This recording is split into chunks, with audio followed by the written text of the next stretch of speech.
Imagine someone you love dies tomorrow. A parent, a spouse, a child, a best friend. Now, let's imagine someone tells you that there is a place in New York where people claim you can still hear from them. Not metaphorically, not through memories, not through dreams, actual communication, messages, conversations, proof. Let me ask you this, would you go? And I know most people immediately are like, nah, of course not. It's ridiculous. It's impossible. It's the stuff movies and late night TV shows tell you. But grief has a way of changing answers. Questions that once sounded absurd suddenly become deeply important. And for nearly 150 years, people have traveled to one small town in western New York carrying exactly that question. Can the dead still speak? And what that town is called? Lilydale. It sits quietly among trees and lakes in Chautauqua County.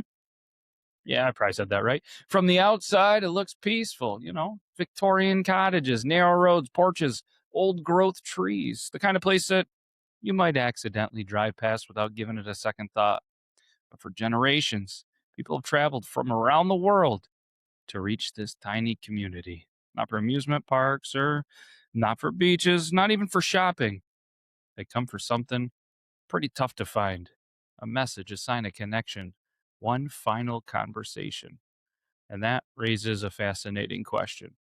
How did an entire town that was, become built around one of humanity's oldest mysteries? To answer that, we're going to go all the way back, long before Lilydale even existed. What do you think of that, Meg? Hmm. There's more to this, I think I want to go. but I Maybe not. felt like I was rambling on. I was in the zone. Sorry. Got too much sun. Huh. My eyes red. I was Summer. talking about Lilydale. Lily Valley. I almost forgot you were here. I'm sorry. The voice you're hearing, it's me. It's Matt Beardlaw. Joining me as always is the beautiful Dun Dun Queen, Megh. Hello. Do you know Lilydale? I've never heard of it. Never heard of it. Never heard of her. I'm pretty sure I messed up the county, but yeah, Lilydale, Western New York, probably near Rochester. Maybe not. It's an hour southwest of Buffalo. All right. So now that we have it, we had the Okay. umpire from the Buffalo Bills, the mascot. The Buffalo Bills was an umpire in a tournament in softball this week, so that was interesting. Mm-hmm. So, you ready to go back to Lilydale before Lilydale was Lilydale? Back before there were Wait, how are you mediums? saying it? Lilydale. Dale? Okay. I thought you were saying Lily Valley. Lilydale. Okay. I'm on it now. Lilydale. We're going to go back before it existed, before there were mediums lining cottage porches, before Inspiration Stump, back before the town became famous, back to a small farmhouse in upstate New York. A farmhouse where strange sounds in the night would eventually create a movement that changed America. Could have even changed the world. But before we talk about Lilydale, Megh, and the mediums and the ghosts, we got to talk about New York, all right? Because the story of Lilydale, it's not random, and it didn't appear out of just nowhere. In many ways, Lilydale, not Lily Valley, or whatever you heard, could only have happened in one place. And that place was Western and Central New York during the 1800s. Historians know what they called this region? Hmm. Take a guess. It's a tough guess. Whisperland. Burned over district. I was close. Yeah, real close. Yep. And it's one of the most fascinating kind of nicknames in American history, because when you think burned over district, what do you think? That it burned down? You think fire, right? Mm-hmm. The term wasn't even referring to fires. You know what it referred to? Religion. Because the area had experienced so many revivals, so many religious movements. They had a ton of like traveling preachers, reform efforts, and spiritual awakenings that observers actually joked that there was no spiritual fuel left to burn in this town. So, not a actual fire, thankfully, I guess, right? Mm-hmm. But the entire region seemed obsessed with asking life's biggest questions. Do you know what life's biggest questions are, Meg? Why? Why are we here? Who are we? And what happens when we die? Mm-hmm. Can old gods still speak to us? Can miracles still happen? The region, it actually helped produce Mormonism. And if you read that wrong, it looks like moronism. I Mm-hmm. didn't read it that way first. No way. Mormonism. And it actually fueled abolitionist movements. It fueled women's rights movements, temperance campaigns, religious revivals, communal experiments. People came to this area searching for answers. They wanted the truth. They wanted something bigger than themselves. And that environment matters because when an extraordinary claim appeared in Western New York in 1848, guess what, Meg? What? People were ready to listen, like very ready to listen. Mm. And we did a little bit of a story at one point. Remember Hydesville? I It think so. was a tiny little settlement in Wayne County, quiet, rural, forgettable. You think so, it's that forgettable. It's the kind of place where nothing important was supposed to happen. But do you remember what happened there, Meg? Mm. March 1848, the Fox family. Remember the Fox? What did the Fox say? Ding, ding, ding, ding, ding, ding. Okay. But you had It's coming John, back to me. Margaret, and a couple of daughters, right? Mm-hmm. And among those daughters were two young girls whose names eventually would be known around the world. You remember their names? Come on. Margaret, aka Maggie, Okay. Catherine, known as I was gonna Kate. say Maggie. Remember? But they were just kids at the time, Meg. Nobody would have predicted what was about to happen because they started to hear some strange noises in the house, remember? This was the knocking. Remember the knocking Mm-hmm. and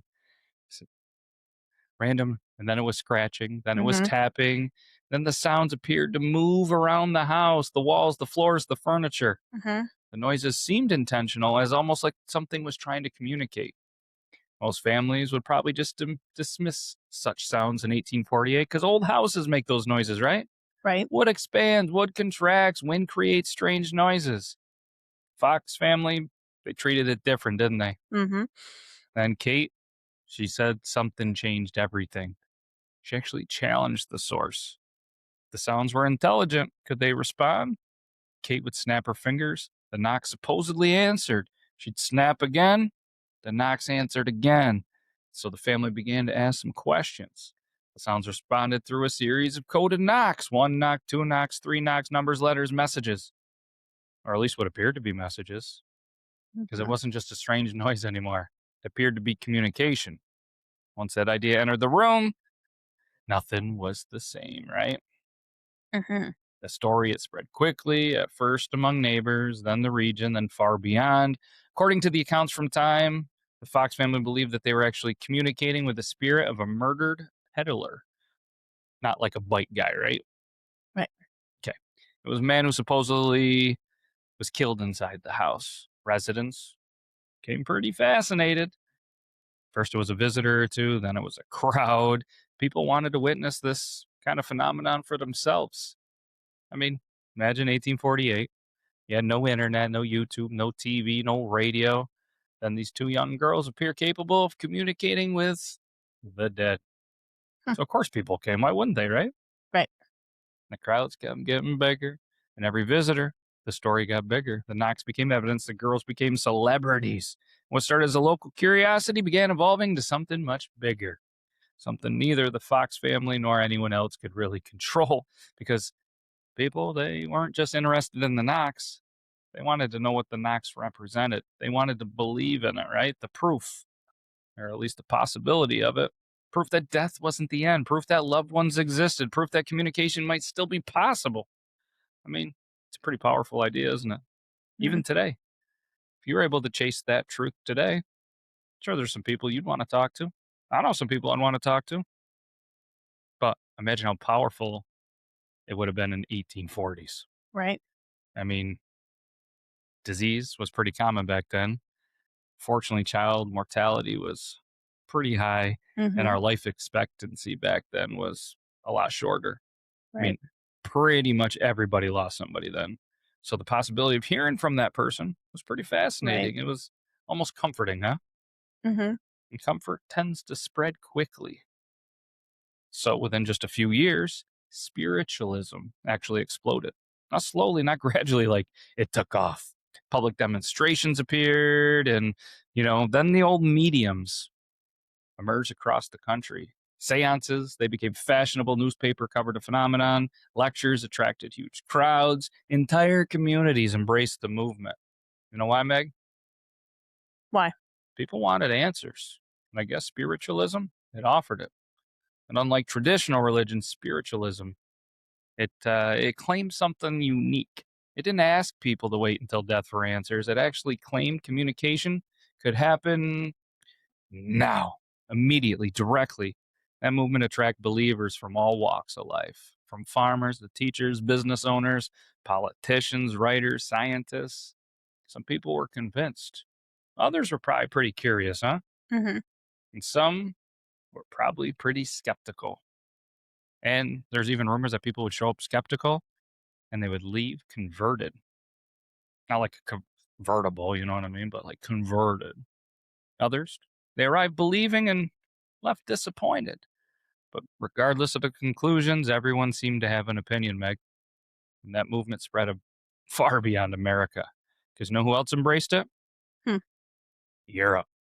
Mm. Public demonstrations started to attract thousands. Mediums became international celebrities. Imagine being a medium back in the day. Yeah. Do you think mediums are legit or do you think they're just like scammers? I don't know. I think some are scammers and I think some are very legit. What about the Fox sisters? Would they have been considered Mhm. mediums? They Maybe. found that, hmm? Maybe. I mean, they found themselves front and center of this whole movement, but Yeah. they that created a little problem though, didn't it? Yeah. Because fame has a way of complicating things, especially when your fame depends on some pretty wild claims, doesn't it? Mm-hmm. Because then came the believers and the doubters. Because skeptics, they ask some big questions. I mean, how are these sounds being produced? Could they be faked? Were the Right. sisters actually genuine, or were they performing? Investigators arrived, scientists arrived, magicians arrived, critics arrived. Then there was a debate. It's a debate that continues even today because some observers became convinced something unusual was happening. Others, they had been tricked. And the arguments grew louder, but the movement, it grew even larger. Neither side managed to eliminate the other, which is wild. Perhaps maybe that's what makes it fascinating. And they didn't have the equipment and the electronic and the technology, obviously, then. So you're kind of Mm-hmm. looking. I mean, the sleight of hand, it's kind of why I think magicians is a dying art, right? Yeah. You don't see much of them anymore Not that or much. hear of them. Not really. And what's wild, though, is a lot of these movements collapse when their foundation starts to get challenged. But for whatever reason, spiritualism, it didn't. In fact, sometimes it seemed to make it even stronger because believers weren't only attracted to the evidence, they were actually attracted to the possibility, the hope, the comfort, the idea that death was not the end.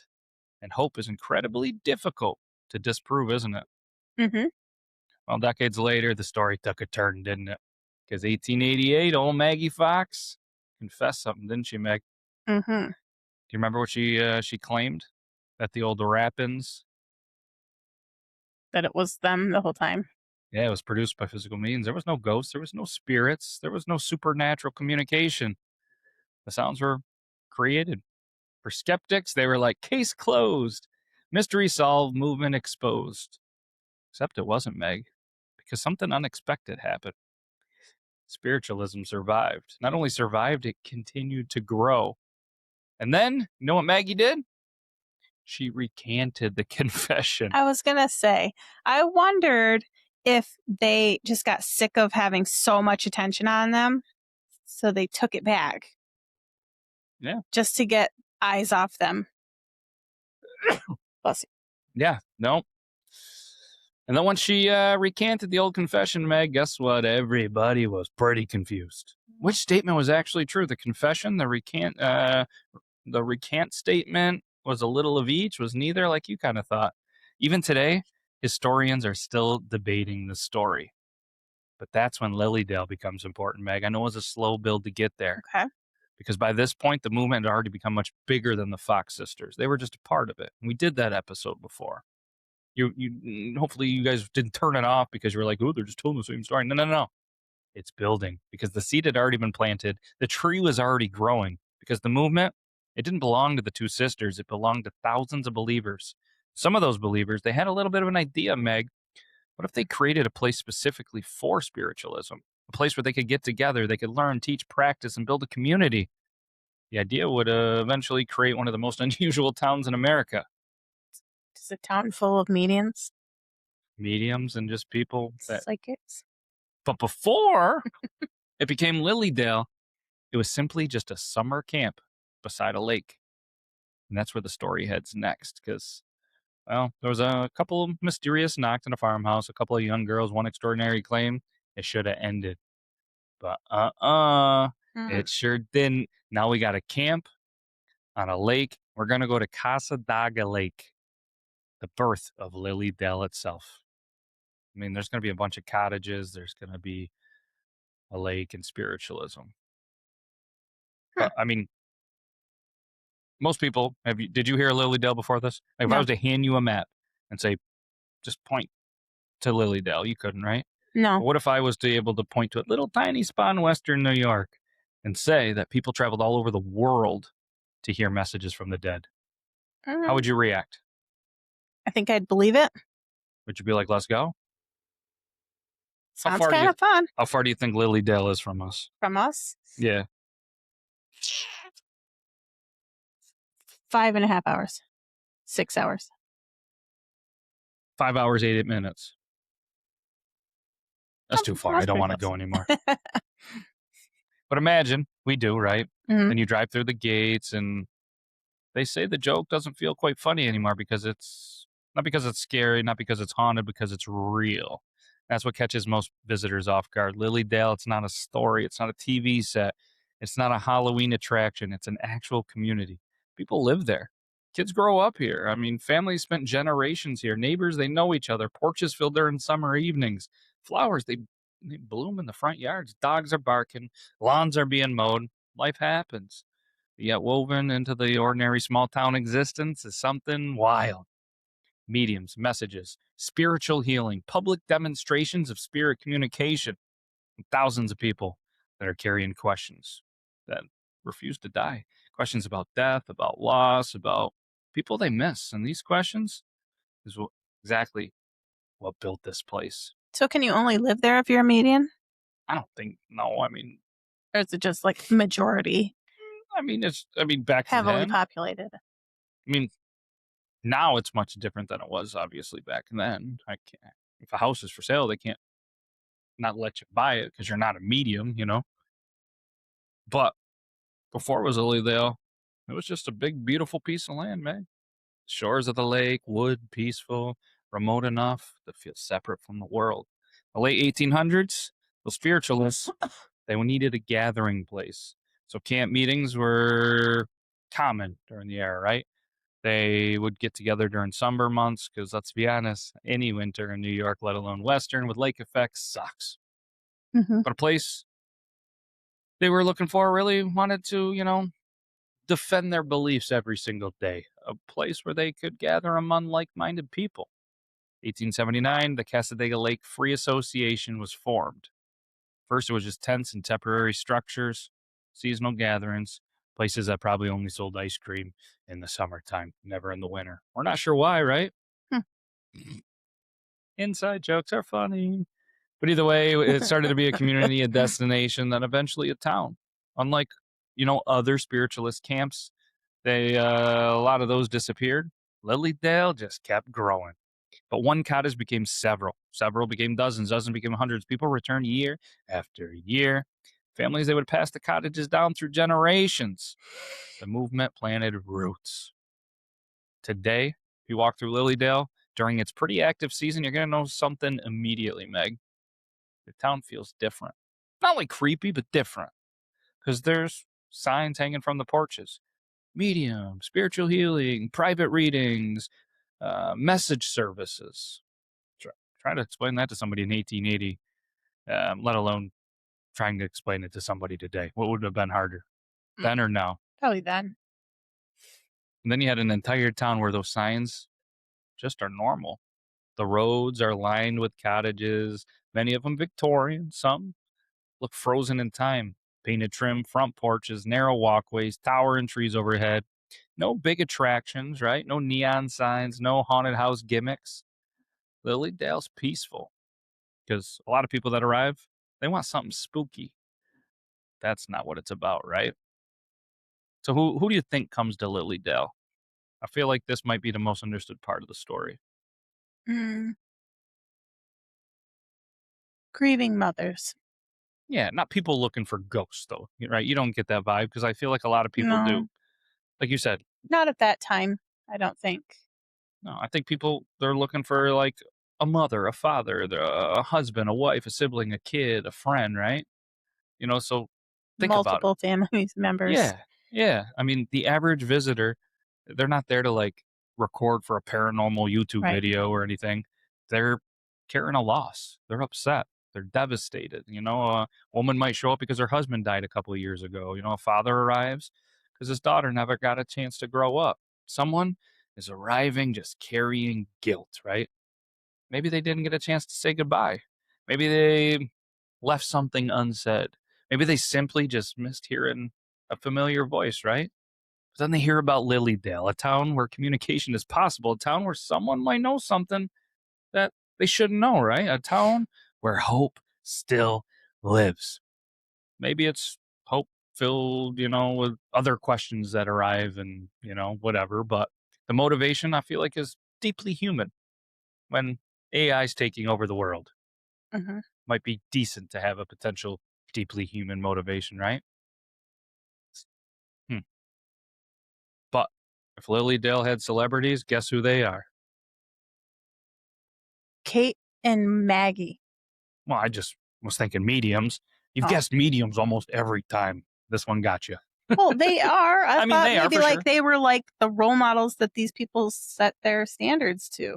Right. But that was Hydesville, not Lilydale. Well, I thought they were connected, but like their stories. Gotcha. I mean, kind of. Okay. Not really. Okay.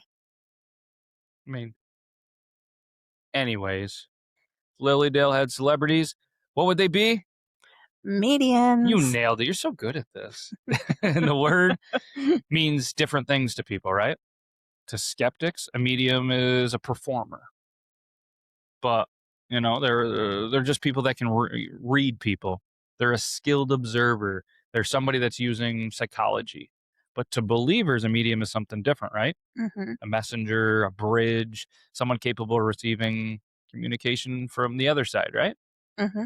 Lilydale took the role pretty seriously. I mean, this isn't just anyone putting up a sign on their porch. The assembly has standards, Meg. They actually go through testing, certification, registration. Skeptics probably don't accept the results, but within the community, mediumship is treated as a legitimate spiritual practice, which is kind of wild, right? Interesting. And I feel like that distinction matters, doesn't it? Because Lilydale doesn't view itself as entertainment or an entertainment venue. They see itself as a spiritualist community. And I feel like the difference is pretty big. It's not just a gimmick, it's not just somebody knocking and then recanting a story. Hmm. Because they think it's not performance to be a medium, it's ministry. I mean, let's imagine what a reading might look like, right? Because they're not all the same. Right. You enter a cottage. This is Lilydale, right? You go in the cottage. It's a quiet room. It's simple. It's comfortable. You sit down. Across from you sits a medium.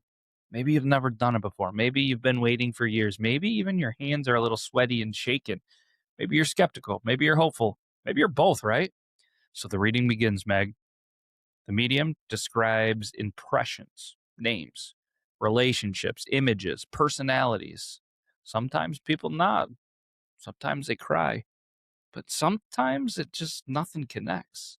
When it's over, visitors often leave with different reactions. Some pretty wild. They're convinced something wild happened, right? Mm-hmm. Others are just like, eh. But some are comforted, some are frustrated.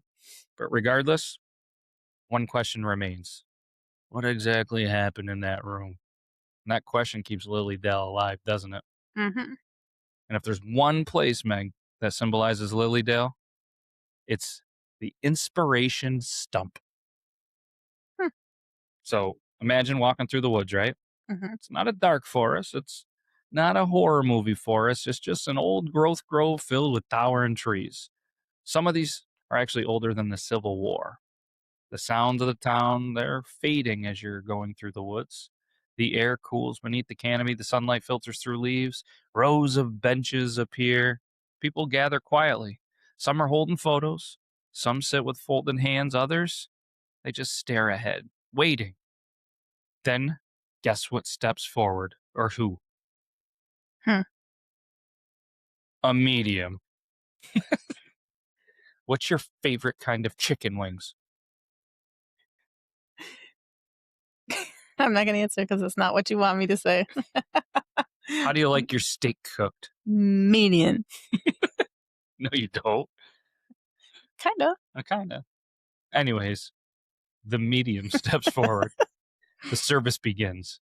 A name is spoken, a message is delivered, a description is offered.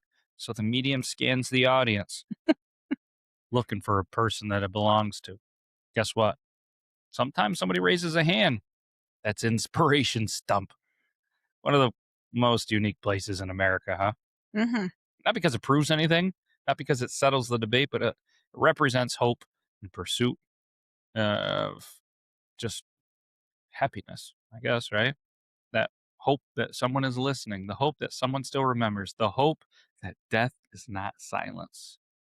You know what else is wild? Hmm. So if the inspiration stump doesn't do it for you, there's another gathering place, the forest temple. I was gonna say something with the river. Oh, Hmm. well, seeing how you're on a lake, it'd be a good guess because lakes would run into rivers. We're going to go with the forest temple. It's open air, it's surrounded by nature. It's part church, part gathering, part historical landmark. For more than a century, people gathered here. I mean, think about the generations that have passed through. 1895, people grieving, people mourning after World War One, World War Two, Vietnam War, September 11th. Different decades, different clothing, different technology, same grief, same questions, same search for meaning. The world changed, but you know what remained, Meg? The medians. Forest Temple. I've I've got you. I've mind messed with you. You changed it up that time. That was I know I not set you up. fair. Set you up for failure. I'm not a medium. Hmm. Maybe that's why places like this in Lilydale endure, though, right? Not every question is answered, but the questions, they never go away. But there's one last place I want to talk about. I'm pretty sure it's the last one that I want to talk about. It's actually involves the Fox sisters themselves. Okay. Because the famous Hydesville cottage was moved to Lilydale. Mm. Think about that. So I wasn't completely wrong then. I feel like. You know what? It was you're on the warmth scale, you weren't hot, you weren't cold, you were medium. But think about it. So the birthplace of modern spiritualism transported to the community that became one of spiritualism's most important centers. For believers, it was sacred, right? For skeptics, still was historical, but for everyone it mattered. Guess what happened in 1955? It burned down. It burned down. It was gone. It was destroyed. It was reduced to ashes. If this were any other movement, it might have been the end. The physical symbol was gone. The origin story literally went up in smoke. But Lilydale survived. The building burned, but the belief didn't. That's one of the most fascinating themes in this entire story. Because movements usually die when the symbol disappears. Not Lilydale. If anything, it grew stronger. That's wild, right? Mm-hmm. I don't know. I could get into some more stuff, but I feel like that's it. Mm. I feel like that's an episode. because they have like a crazy library and they got some stuff. Hmm. But it's just wild how Lilydale became far more than just a summer camp, right? It was far more than a spiritualistic gathering and far more than just curiosity. It became a living community, a place where people came carrying grief, a Mm-hmm. place where they came searching for answers, a place where hope and skepticism sat side by side on probably wooden benches beneath old trees. Hmm. But every extraordinary claim eventually attracted scrutiny, and Lilydale was no exception. Because for every believer who left that place convinced, there was an old skeptic that wanted proof. For every message that felt miraculous, right? There was someone insisting there had to be another explanation. Mm-hmm. That's wild. Another small town. This was a much different story. I mean, me and you, just to be full transparent, myself and Meg, we're not church people. We're not religious people, and spiritualism isn't about that. But it was something in a very small town that had a huge effect. People travel from the world to go to Lilydale in the state we live in, 5 hours and 8 minutes away. Wild, right? Mm-hmm. So And did it rebuild the community or the cottage? like the community that lived in the cottages? It was just the Oh, it one. was just the It one was just cottage. the Fox farm, or you know what I mean, the cottage from the Fox sisters. I guess the community then. Yeah, the community was good. Lilydale survived, still going strong. Still, people travel to this day to Lilydale to look for messages. The stump's still around. The forest temple's still around. The library still around. Well, that's cool. Yeah, but like I said, just the one thing that people saw it as a symbol, like the place to go, the start of this all was moved from Hydesville to Lilydale, Hmm. burned down. Wild, huh? Wonder if people tour there like they do like Salem. Oh, but yeah. But again, it's not It's there gimmicky. to tour to like say, hey, you know, this is it's not for entertainment. Right. It's for true there. So I mean, like you said, you walk down the streets, there's signs you can make medium appointments. You know, people don't go there just to be entertained to buy a T-shirt that says "I was from Lilydale." Now, are there probably people that are selling T-shirts that say "I've survived Lilydale" and stuff? Probably. Hmm. If not, we're about to. But yeah, more there for a reason. Interesting. Yeah. So if we happen to be in the Lilydale area, we'll stop by. Okay. All right. But if not, maybe there's somebody listening that's from the area. Let us know your takes on Lilydale, because just like today at a softball game, there was a team from Rochester. I was asking them how much Genesee and Jenny Light they drink. They said none. They said Hmm. it seems to be more popular everywhere else, but where it's made. Interesting. That's why we couldn't be friends. But I don't know. I feel like I should go grill a steak. How do you want it, Meg? Made All right, that's all we got. We'll be back next week. Take care, everybody. Bye-bye. Bye.